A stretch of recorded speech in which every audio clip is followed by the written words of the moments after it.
राम राम। इस संसार में हर चीज नियमों के द्वारा चलती है। अगर हम नियम का पालन करते हैं तो कई बार बहुत बड़े नुकसान से बच जाते हैं। जैसे अगर हम दो पहिया वाहन चलाते हुए हेलमेट धारण करें तो अगर कोई दुर्घटना का शिकार हम हो जाएं तो कम से कम जान बचने की संभावनाएं काफी प्रबल रहती है। नहीं तो कई बार सर किसी चीज से टकरा गया तो मृत्यु की संभावनाएं बहुत बढ़ जाती हैं। इसी तरह जब हम ज्योतिषीय उपाय करते हैं उनमें भी हमें कुछ नियमों का पालन करना होता है। कारण क्या है कि आपके किए गए उपाय में कोई भी कमी नहीं है, हमारे द्वारा बताए गए उपाय में कमी नहीं है। लेकिन अगर हम ज्योतिष के नियमों का पालन नहीं करेंगे तो आपको आपके किए हुए उपाय का रिजल्ट मिलने में कमी आ जाती है। आज मैं ज्योतिष के अनुसार, लाल किताब के अनुसार कुछ एक बातें उपाय करते हुए जो हमें ध्यान में रखनी चाहिए उस पर चर्चा करने जा रहा हूं। इस बात को अच्छे से समझिएगा और उपाय करते हुए इन बातों का ध्यान रखेंगे तो आपके किए हुए उपाय का फल कई गुना बढ़ जाएगा या आपको पूरा फल मिलेगा। लेकिन उससे पहले अगर आप इस चैनल पर नए हैं तो इसे सब्सक्राइब जरूर कर लें। तो आइए चर्चा शुरू करते हैं।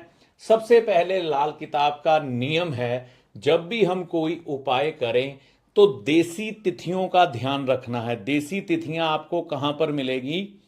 आज के समय में टेक्नोलॉजी का युग है, गूगल पर बोलिएगा आज कौन सी तिथि है तो वो आज की तिथि आपको बता देगा। या आज का पंचांग करके सर्च करिएगा, उस पर तिथि निकल के आ जाती है कि आज के पंचांग में देसी तिथि कौन सी है। या अखबार में या फिर बाजार से पंचांग ले आइए या कैलेंडर ले आइए देसी तिथियों वाला। जब भी आपको ये चतुर्थी तिथि, नवमी तिथि और चतुर्दशी तिथि मिले उस दिन उपाय मत करिएगा।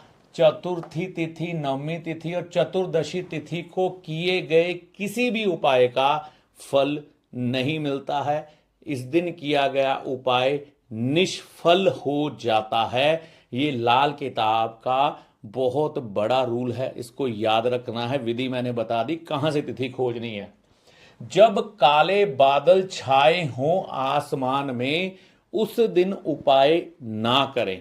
हाँ, अगर आपका 43 डे का कोई उपाय चल रहा है तो इस दिन टूट जाएगा, दोबारा करना पड़ेगा। ये रुकावटें हैं, इसमें कुछ भी नहीं कर सकते। तो इस नियम का भी ध्यान रखना है। हाँ, बादल है उसके बाद धूप निकल आए या थोड़ा सा प्रकाश हो जाए, काले बादल बिल्कुल घनघोर ना हो, रात नुमा वाले, उस समय उपाय ना करें। खून के संबंधी के जन्म पर या मृत्यु के 42 यानी कि 42 दिन के भीतर कोई भी उपाय ना करें। इस चीज को बोला जाता है सूतक और पातक। सूतक पातक जब आपके परिवार में किसी बच्चे का जन्म होता है या किसी की मृत्यु होती है उस समय मनाया जाता है। एक सज्जन थे, उन्होंने पत्रिका दिखाई और कहते हैं सूतक पातक का क्या महत्व है पंडित जी, दुनिया तो फिर भी चलती रहती है। तो मैंने कहा सूतक पातक का महत्व नहीं है तो भैया जी एक चीज मुझे बताओ, जब जीव जन्म लेता है उस समय जो एक प्रक्रिया चलती है कि माता को कुछ दिन तक मासिक धर्म रहता है जिसके कारण वो कष्ट में रहती है, तो उस चीज को तो मानते हो ना, मतलब अशुद्धि रहती है आपके घर में, ठीक है ना, हमारे शास्त्रों के अनुसार। और जबकि किसी की मृत्यु होती है 42 डे जरूरी होता है उसका, मतलब उस चीज का विधान करना। फिर तो इसके मुताबिक हमें उन चीजों को भी मानने की जरूरत नहीं है। हमने संस्कार किया, बस ठीक है, एंजॉय करो। मरना था, एक प्रक्रिया थी, मर गई। लेकिन शास्त्रों को चैलेंज नहीं किया जाता, उनकी बात मानी जाती है।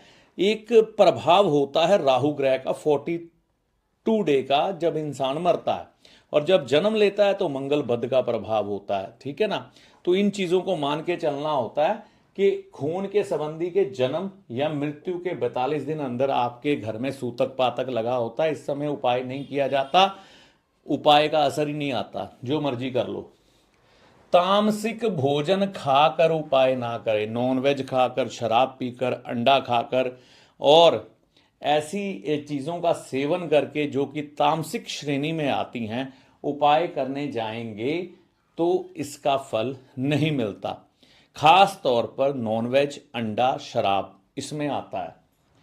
सूर्य उदय के बाद और सूर्य अस्त से पहले उपाय करना है।